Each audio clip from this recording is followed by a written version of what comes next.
ہم کلمہ طیبہ پڑھنے والے، میں دل سے بات کر رہا ہوں، کبھی مجھے بھی شرم آتی ہے کہ یہ غلط دعویٰ ہے، وہی زبان سے کہہ بھی دیے لا الہ تو کیا حاصل، دل و نگاہ مسلمان نہیں تو کچھ بھی نہیں، اس مسلمانی کا کیا فائدہ ہے؟ میں اپنی آنکھوں سے دیکھ رہا ہوں کہ چیچنی مسلمانوں پہ ظلم اور آواز نہیں اٹھا رہا، میں اپنی آنکھوں سے دیکھ رہا ہوں، کانوں سے سن رہا ہوں برما کے مسلمانوں پہ ظلم ہو رہا ہے، میں خاموش بیٹھا ہوں، میں اپنی آنکھوں سے دیکھ رہا ہوں، کانوں سے سن رہا ہوں کشمیر کے مسلمانوں پہ ظلم ہو رہا ہے، میں آواز نہیں اٹھا رہا، میں کس چیز کا مسلمان ہوں؟ میرے بھائیو، آپ سب جانتے ہیں 20 سال سے امریکی قید میں قید ڈاکٹر عافیہ آج ظلم کی چکی میں پس رہی ہے، کس نے آواز اٹھائی ہے؟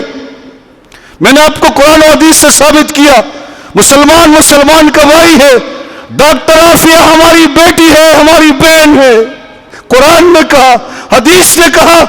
وہ صرف کلمہ طیبہ نہیں پڑھی تھی اس نے بلکہ قرآن کی حافظہ بھی ہے، صرف قرآن کی حافظہ نہیں ہے، وہ ایک باپرد عورت بھی ہے، کیسے نہیں ہے؟ کس نے آج آواز اٹھائی؟ 20 سال ہو گئے امریکی قید میں، مسلمان حکمران نے آواز نہیں اٹھائی ہے۔ آج میں موجودہ حکمران سے بھی کہنا چاہوں گا کہ ماحول بن گیا ہے، مذہبی جماعتوں نے کوشش کی اس کی رہائی کے لیے، موجودہ حکمران عملی اقدامات اٹھائے۔ میرے عزیز دوستو، سننے کی بات ہے، اگر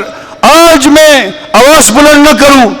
آج میں قلم کا استعمال نہ کروں، آپ سے بھی کہہ رہا ہوں، خدا نے آپ کو زبان کی طاقت دی ہے، قلم کی طاقت دی ہے، سوشل میڈیا کے ذریعے سے آپ آواز اٹھا سکتے ہیں، آواز اٹھائے۔ اگر میں رب کی قسم کا کر کہتا ہوں، میرا ضمیر کہتا ہے ہم نے آواز نہیں اٹھائی، یہی ڈاکٹر عافیہ ہے، ہو سکتا ہے کل خدا کی عدالت میں میرے آپ کے خلاف ریٹ دائر کرے، میرا اللہ آپ نے کہا یہ تمہاری بیٹی ہے لیکن انہوں نے مجھے بیٹی نہیں سمجھا، آپ نے کہا یہ تمہاری بہن ہے، انہوں نے مجھے بہن، کیا جواب دیں گے؟ آج تک ہم خاموش رہے، معافی مانگے، آج کے بعد ہمارا ہر لمحہ ہر لحظہ اسی میں گزرے کہ کسی طریقے سے ڈاکٹر عافیہ صدیقی رہا ہو جائے، ہم ایسا کریں گے، میں یقین سے کہتا ہوں اس کی رہائی بھی ہو جائے گی۔ جمہوریت ہے، آواز ہم اٹھائیں گے، دیکھی جاتی ہے بات کہ بھئی اکثریت کیا کہتی ہے، آج تمام مسلمانوں کو یہ ہونا چاہیے، فرض بنتا ہے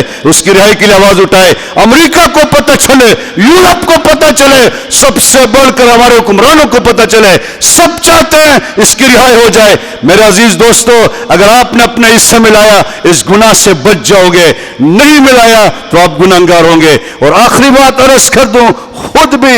گھر والوں سے کہو، محلے داروں سے کہو، ایک ایک سے کہو دعاؤں کا اہتمام کرے، کس کی دعا لگتی ہے کوئی پتہ نہیں ہے۔ ہم یہ کام کریں گے انشاءاللہ، ہم مسلمانی کا حق ادا کریں گے، بھائی بندی کا حق ادا کریں گے، پاکستان دنیا میں روشن ہو جائے۔ آج ہماری بدنامی ہے، اسلام کا سر بلند ہوگا۔